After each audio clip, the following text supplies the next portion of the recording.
안녕하세요. 김성길 목사와 함께하는 예수님 이야기 제4단원의 이 시간에 131회가 되겠습니다. 지금 우리는 간음하지 말라고 하시는 예수님의 계명 제7계명에 대해서 말씀을 나누고 있습니다. 먼저 본문 말씀을 우리 함께 읽도록 하겠습니다. 마태복음 5장 27절로 32절입니다.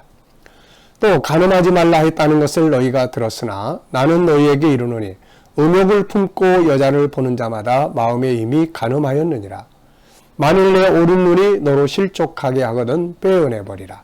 백체 중 하나가 없어지고 온몸이 지옥에 던져지지 않는 것이 유익하며 또한 만일 내 오른손이 너로 실족하게 하거든 찍어버리라. 내 백체 중 하나가 없어지고 온몸이 지옥에 던져지지 않는 것이 유익하니라.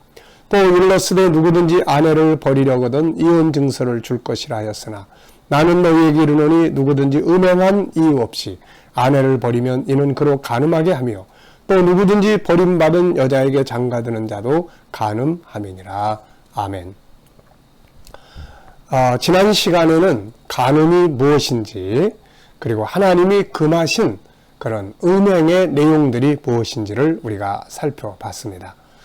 이 시간에는 이 간음, 음행으로 인해서 망했던 사람들의 이야기를 함께 나눠보려고 합니다.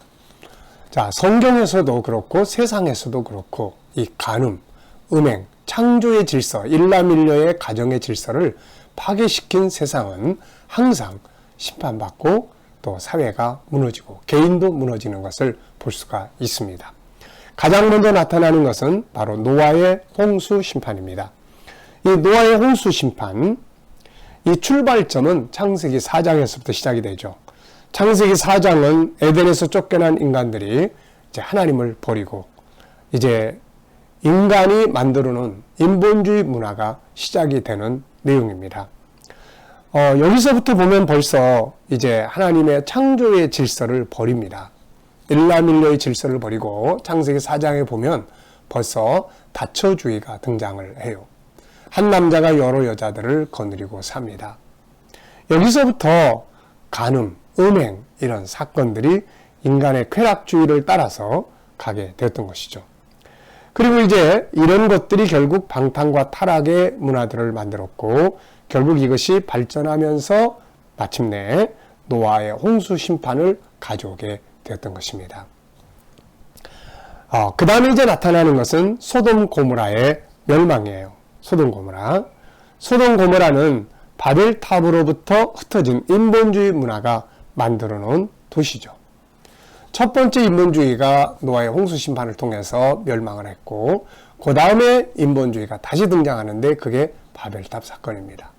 그래서 이 바벨탑 사건을 통해서 다시 사람들이 흩어지기 시작하면서 인본주의 문화들을 가지고 가죠. 우상의 문화, 성적 타락의 문화 이런 문화들을 가지고 가서 도시들을 만들기 시작을 합니다. 그 중에 하나가 바로 소돔 고모라죠. 소돔 고모라는 바벨탑으로부터 흩어진 인본주의 문화가 만들어놓은 도시죠. 결국 이 도시가 망한 이유는 음행입니다. 음행, 성적 타락 때문이죠. 천사들이 롯을 구원하려고 소돔성에 들어갔습니다. 그랬더니 그 지역 사람들이 이 천사들을 끌어내서 음행을 하려고 붙들어 내려고 했죠. 천사들의 모습이 남성처럼 보였을 텐데 이들은 동성애를 생각을 했던 것 같습니다. 그래서 결국은 그런 음행하려고 했던 사람들이 다 눈이 어두워지게 되고 소경이 되어버리죠. 그리고 마침내 이런 죄악들 때문에 소돔성이 무너집니다. 나중에 롯의 두 딸이 아버지에게 술을 마시고 자기들의 자식을 얻겠다고 동침하는 사건들을 보여줍니다. 이때 당시에 이들이 롯의 딸들이 얼마만큼 소돔성의 타락한 성적 문화, 근친상간의 타락한 문화를 그들이 배웠는지 익숙하게 받아들이는지를 볼 수 있는 대목이죠. 사람은 처음에는 그건 나쁜 짓이야 그러면 안 돼 하다가 다 그러는데 괜찮겠네 그게 당연하지 오히려 더 나은 거 아니야 이렇게 발전해 가게 되는 것이죠. 자, 그래서 결국 소돔성이 고모라가 불로 심판받은 겁니다. 자, 그 다음에 이제 나타나는 것이 바로 가나안 땅의 원주민들의 멸망의 사건이죠. 하나님께서는 가나안 땅을 심판하시는 이유를 말씀하실 때 레위기 18장에서 성적 타락을 언급하셨어요. 저도 한때는 왜 하나님은 이스라엘 편만 들으시고 이 가나안 원주민들을 다 멸망시키셨을까? 하나님 불공평한 거 아닌가? 이렇게 생각을 했던 때가 있었어요. 그러다가 나중에 레위기 18장을 읽으면서 그 땅이 그들을 토해냈다고 하는 이 말씀을 보면서 결국 죄가 그들을 그 땅에서 쫓아내게 만들었구나 하는 것을 알게 됐습니다. 그 땅의 사람들이 레위기 18장을 보면 하나님이 지적하신 간음, 음행이 참으로 아주 말로 다 표현할 수 없는 음행들이 벌어졌던 거죠. 우선 가족, 형제, 친척 간의 성적 관계. 요즘에 우리 신문지상에 많이 오르내리고 있는 이야기들이에요. 이웃의 아내를 범하는 불륜, 그 다음에 동성애, 그 다음에 짐승과 성관계하는 수간. 바로 이런 성적 타락 때문에 소돔 고모라뿐만 아니라 가나안 원주민들이 심판을 받게 됐던 거죠.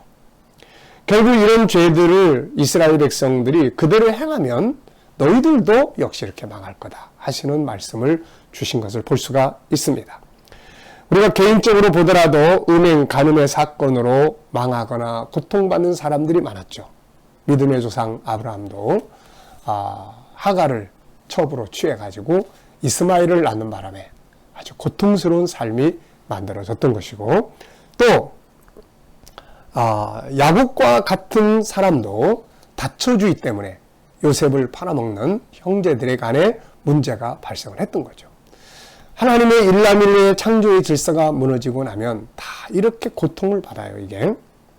또 광야에서 이스라엘 백성들이 음행하다가 수만 명이 몰살을 당하고, 야곱의 아들 르우벤이 음행하다 장자의 권리를 상실하고, 사사기에서는 레위인이 음행하다가 한 지파가 멸망당할 위기에 빠지고, 엘리의 아들들이 성전의 여인들과 음행하다가 결국은 하나님 앞에 버림을 받고 나라도 망하고, 다윗 같은 성군도 순간적 실수, 밧세바에 대한 간음 때문에 실패했고, 다윗의 아들들이 형제 간에 음행을 하다가 결국 살인극이 벌어지게 됐던 거죠. 이런 일들은 구약에만 있는 것이 아니라 신약에도 많이 나타납니다. 고린도 교회가 음행 때문에 바울의 책망을 받았고, 도아드라 교회는 음행 때문에 예수님의 책망을 받았습니다. 바울 사도는 고린도서 10장 8절에서 이걸 우리들에게 경계하고 있어요. 그들 중 어떤 사람들이 음행하다가 하루에 2만 3천 명이나 죽었나니 우리는 그들과 같이 음행하지 말자. 광야에서 이스라엘 사람들이 가나안 원주민들과 음행하다가 그만 몇만 명이 심판받는, 죽음을 당하는, 이걸 제 경계로 삼으라고 한 거죠. 성적 타락은 육체도 영혼도 모두 파멸시키고 맙니다. 이런 일들은 성경에만 있는 게 아니라 또 세상을 가봐도 너무 많아요. 대로마 제국도 성적 타락 때문에 멸망한 것이고, 수많은 성공했다고 하는 사람들이 바로 음행 때문에, 성적 타락, 성폭행, 성추행 때문에 망신당하고 그들의 지위에서 다 쫓겨나고 무너져 내렸던 것이죠. 국회의원도 장관도 또 그런 어떤 검사, 판사, 할 것 없이 정치인도, 심지어는 요즘에 또 군대에서 벌어진 음행 때문에, 성폭행 때문에 가정이 망하고 그야말로 본인뿐만 아니라 그 가족들이 고통을 받고 또 자살하고 자기 목숨을 버리고, 얼마나 그 가족들이 또 고통스럽겠습니까? 학교 안에서 우리 청소년들이 잘못된 성적인 정보들에 의해서 이런 성적 타락들을 받아들이는 경우도 너무 많고요. 우리 사회가 지금 너무 이런 데 대해서 어떻게 보면은 관용하고 또 당연시 여기는 이런 풍조들이 많아지는 것 같습니다. 직장 내에서, 심지어는 우리 교회 안에서조차도, 우리 목회자들조차도 이런 잘못된 실수들을 범하는 경우들이 종종 나타나는 것을 우리는 보게 됩니다. 성적 타락은 분명한 것은 하나님의 창조의 질서를 파괴시키는 거예요. 일남일녀의 가정에 대한 경건한 성생활을 파괴시키고 거룩한 삶을 파괴시킵니다. 그래서 결국 개인이 파괴되고 가정이 파괴되고 사회가 파괴되고 나라가 무너지게 되는 것이죠. 오늘날 우리 사회는 간음, 음행이 만연되어 가고 있습니다. 참으로 두려운 시대를 우리는 살아가고 있죠. 그래서 우리 자신이나 우리의 자녀들이 이런 위험 속에 노출되어 있습니다. 정말 우리는 그 어느 때보다도 창조의 질서를 명확하게 인식하고 하나님의 말씀을 기준으로 삼아서 우리를 지켜나가고 자녀들을 바르게 교육해서 지켜나가는 것이 중요하죠. 성경은 음행의 무서움을 많은 곳에서 경고하고 있습니다. 우리가 잠언을 읽어보면 음행이 얼마나 무서운 것인지를 우리에게 경고하고, 또 사도 바울도 고린도서 6장 15절에서 너희 몸이 그리스도의 지체인지를 알지 못하느냐, 내가 그리스도의 지체를 가지고 창녀의 지체를 만들겠느냐, 결코 그럴 수 없느니라. 18절로 내려가 보면 음행을 피하라. 사람이 범하는 죄마다 문 밖에 있거니와 음행하는 자는 자기 몸에 죄를 범하느니라. 너희 몸은 너희가 하나님께로 받은 바 너희 안에 가운데 계신 성령의 전주를 알지 못하느냐. 너희는 너희 자신의 것이 아니라 값으로 산 것이 되었으니 그런즉 너희 몸으로 하나님께 영광을 돌리라. 예수님은 이 간음에 대해서 더 확장시켜 설명했어요. 28절에 보면 나는 너에게 이르노니 음욕을 품고 여자를 보는 자마다 마음에 이미 간음하였느니라. 그리고 간음의 위험성을 예수님은 이렇게까지 말씀하셨어요. 만일 내 오른눈이 너를 실족하게 하거든 빼버리라. 내 백체 중 하나가 없어지고 온몸이 지옥에 던져지지 않는 것이 유익하며, 또한 만일 내 오른손이 너로 실족하게 하거든 찍어내버리라. 내 백체 중 하나가 없어지고 온몸이 지옥에 던지지 않는 것이 유익하니라. 얼마나 이 간음이 무서운 죄면 이렇게까지 말씀을 하셨을까요? 간음, 음행은 우리의 육체와 영혼을 멸망으로 가게 합니다. 그러므로 이것과 싸워서 이길 수 있도록 우리는 영성을 강화시키고 사탄의 유혹을 물리치고 올바른 창조의 질서를 우리 자녀들에게 바르게 교육시키는 것이 참으로 중요합니다. 마지막 때는 이런 성적 타락이 더 왕성해져서 계시록 17장, 18장을 보면 이 성적 타락이 세상을 무너지게 한다고 말씀하고 있습니다. 오늘도 우리가 주 안에서의 아름다운 가정을 이룰 수 있고 거룩한 성생활, 하나님 앞에서의 주어진 가정을 복되게 만들어 가야 하겠습니다. 이 시간 말씀 여기서 마치겠습니다. 감사합니다.